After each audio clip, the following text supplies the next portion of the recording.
It's amazing, isn't it? How many shows there are to watch these days, It really is. especially with streaming. Yeah. I feel like we're constantly bombarded with these incredibly long lists Well, of shows to add to our watch list. It's like having all the treasure maps, Yeah, but no time to actually go digging for the treasure. exactly. It's like having a roadmap but not knowing where to even begin. Exactly. And today, we're diving into a genre that is absolutely brimming with content. We are indeed. Korean BL dramas. A deep dive into a very exciting world. It is exciting. And there is so much to explore. There is. So yeah. where do we even start? I mean... Well, I think what's fascinating about this list you've given me Yeah. is how it really charts the evolution of the genre. Uh-huh. You know, Korean BL dramas were slower to emerge, I think, than in other countries. Yeah, it seems like... When they hit, For a while, Korean dramas were kind of they exploded. watching from the sidelines. Yeah. Yeah. It was like everyone else was joining the BL party, and Korea was just sort of peeking in from the outside. Totally. So what changed? What sparked this sudden surge in popularity around, like, 2021, 2022, according to the source material? It seems like there are a few things at play. Okay. Obviously, the global success of K-pop can't be ignored. Right. K-pop created this massive international audience that was already primed for more Korean content. So it's like K-pop paved the way, Yes. and then BL dramas just kind of It's treaded right in. skirted right in and stole our hearts. And then, of course, we have to talk about Semantic Error, Yes. the elephant in the room, or the landmark series that it is. The behemoth Semantic Error is mentioned constantly in the source material As it should be. as a game changer Absolutely. for Korean BL. It really was. What was it about Semantic Error that resonated so deeply with audiences? Well, I think you can't discount the chemistry between the two leads. Oh, absolutely. It was off the charts. But it wasn't just a sizzling romance. Right. Semantic Error really tackled some complex themes. Okay. You know, self-discovery, societal expectations, and it did it all with Right. this, like, realness, this authenticity. And I think you hit the nail on the head when you say authenticity, because one thing I've noticed consistently throughout the source material is this appreciation for how Korean BL often portrays a very innocent, wholesome kind of romance. Even when dealing with more mature themes, Yeah. there's a certain sweetness there. There is. It's like they found this balance between sweetness and sensuality. Yes. And the result is these incredibly heartwarming and visually stunning stories. Oh, and speaking of visually stunning, we have to talk about the cinematography. Oh, absolutely. Because some of these dramas, the shots, the scenes, they're like something out of a high-budget film. They really are. The quality is just incredible. Yeah. And the source material for Semantic Error specifically calls out the camera work, the editing techniques as being really innovative. And that tracks with what I've seen in other Korean BL dramas. It's top notch. It really is. Yeah. And it's clear that a lot of care and attention goes into crafting these visually stunning stories. It's part of the appeal. It really is. And it's clear that Korean BL dramas have captivated a global audience at this point. They really have. I mean, millions of people worldwide are tuning in to these stories. It's amazing when you think about it. It is amazing. It's incredible how a genre that was once considered niche has now become this global phenomenon. It speaks to the power of good storytelling, right? It really does. Like these dramas offer a window into a different culture, a different way of life. But the emotions, the longing, the search for connection, those are things everyone can relate to. Absolutely. And your list spans quite a range of years. It does. From the early days of Korean BL to the current offerings. It's a good overview, I think. So to understand how far Korean BL has come, let's rewind the clock a little bit. Back to 2017. Back in time. When the genre was just starting to find its footing. A simpler time. And we have to start with Long Time No See. An excellent place to begin. Yeah. Yeah. Long Time No See. It really made a splash when it came out. The source material called it a true trailblazer for its really unique premise. Right. It's a crime drama about an assassin who falls in love. Really putting a twist on the classic boy meets boy love story. Exactly. High stakes romance. Yeah, definitely not your typical rom-com. Oh, no kidding. But it's interesting, though, because even though it was a different kind of story, the creators of Long Time No See weren't afraid to take risks. No, they really weren't. They blended genres. Explored some darker themes. Subverted expectations. And that seems to be a recurring theme. It does, doesn't it? with Korean BL, even as it's evolved over the years. Absolutely. And it's interesting. Like they're not afraid to push boundaries. Yeah. Experiment. Exactly. It Yeah. works. Okay, so moving on from 2017 Okay. to 2020, All right. we see this adventurous spirit Yes. reflected in two very different but equally captivating dramas, Let's hear it. Where Your Eyes Linger Okay. and Color Rush. Two very different vibes. Very different vibes, Yeah. but both incredibly popular with fans. Where Your Eyes Linger, especially, seems to hold a special place It does. in a lot of people's hearts. I think so. Yeah. It's considered a classic example of the genre. And deservedly so, right? Yeah, the source material describes it as a beautifully shot, emotionally charged story It really is very poignant, that explores the complex dynamics which can be very compelling. between a wealthy student Okay. and his bodyguard. Interesting. So we have that sort of class dynamic Right. at play as well. Always adds another layer. Color Rush, on the other hand, takes a completely different approach, diving headfirst into Into what? fantasy Okay. and darker themes. Interesting. So tell me more about this one, because the premise sounds wild. Yeah. Color Rush is a really unique story Yeah. about a colorblind protagonist Okay. who experiences this rush of color What? when he meets his soulmate. Oh, wow. So it's romantic, intriguing, mysterious. Yeah, it really does tick a lot of boxes. Yeah.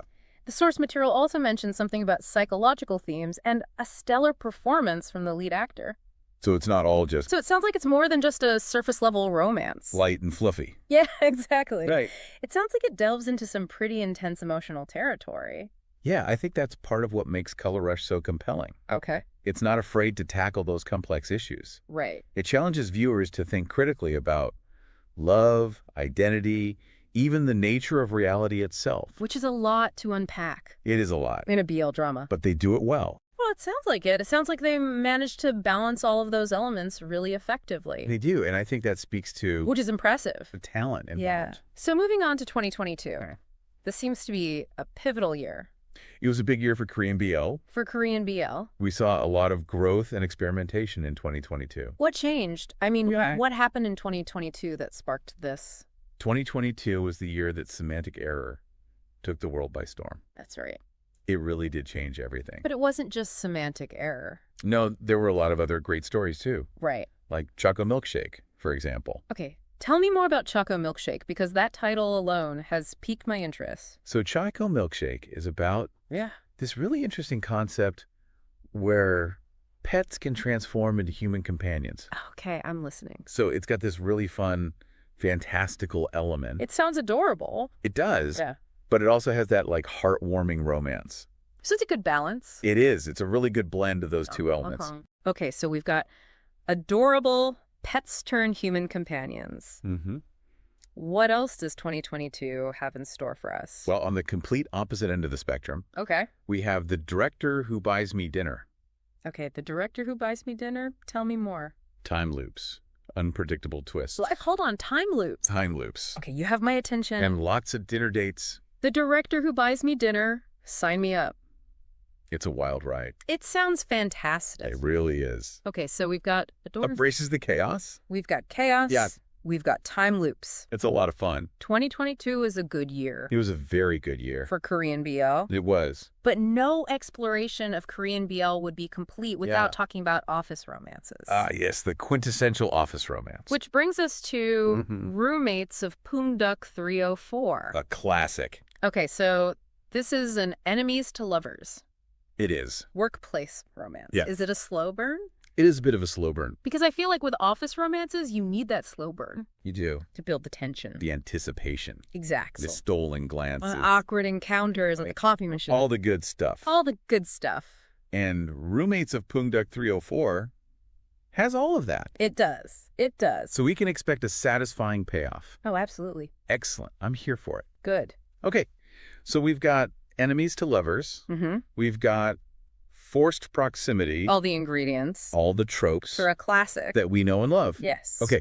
But Roommates of Poongduk 304 is not the only drama on this list No, it's not. that deals with the No. complexities of love and relationships. Definitely not. Because we also have We do. To My Star 2. Yes. which... A highly anticipated sequel. A sequel. Yes, it was. Okay, so talk to me about To My Star 2, because sequels can be tricky. They can be, but this one definitely lived up to the hype. Okay, good. Yeah. The source material was very complimentary. What do they say? They called it a remarkable departure from the first season. Oh, interesting. Yeah, they praised it for its deeper exploration of the characters' backstories, the complexities of their relationship. So they really delved into the emotional core of these characters. They went there. I like it when sequels aren't afraid to take risks. Oh, me too. And it sounds like To My Star 2 did not disappoint. It did not. Well, that's good to hear. Yes. So we've covered a lot of ground here. We have. We've talked about crime dramas, fantasy, office romances. We've covered a lot of ground. Sequels. It's a very diverse genre. It is incredibly diverse. And we haven't even gotten to 2023 yet. There's so much more to explore. There is. 2023 was a really interesting year for Korean BL. It was. Yeah. It was a good year for wholesome content. Okay. Like Love Tractor, for example. Love Tractor. Yeah. It's about this law student who escapes the city to work on his grandfather's farm. And ends up finding love in the most unexpected of places. It does sound very wholesome. It is. It's like a warm hug in drama form. I can get behind that. It's the perfect kind of comfort viewing. Yeah, those cozy vibes. Exactly. And speaking of cozy vibes, we also have Unintentional Love Story, which is set in a charming coastal town. Okay, a coastal town romance. I'm listening. So our protagonist this time is a writer who decides to take a break from the city after a bit of a career mishap. Okay, relatable. Right. And he ends up in this idyllic coastal town. Sounds very picturesque. It does, doesn't it? And of course, he meets a handsome and mysterious local. Of course. And sparks begin to fly. So is this another slow burn romance?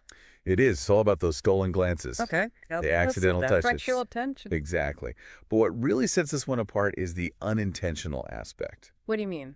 Well, both characters are kind of nursing their own wounds and insecurities. Okay. And they find themselves drawn to each other in ways they never expected. So it's a love story about finding solace and connection when you least expect it. Exactly. It's a beautiful story about taking chances and opening yourself up to the possibility of love. I like it. And then, for something completely different, we have Our Dating Sim. Our Dating Sim. Tell me more. So this one is a shorter drama. Okay. Only 8 episodes. All right, getting straight to the point. Exactly.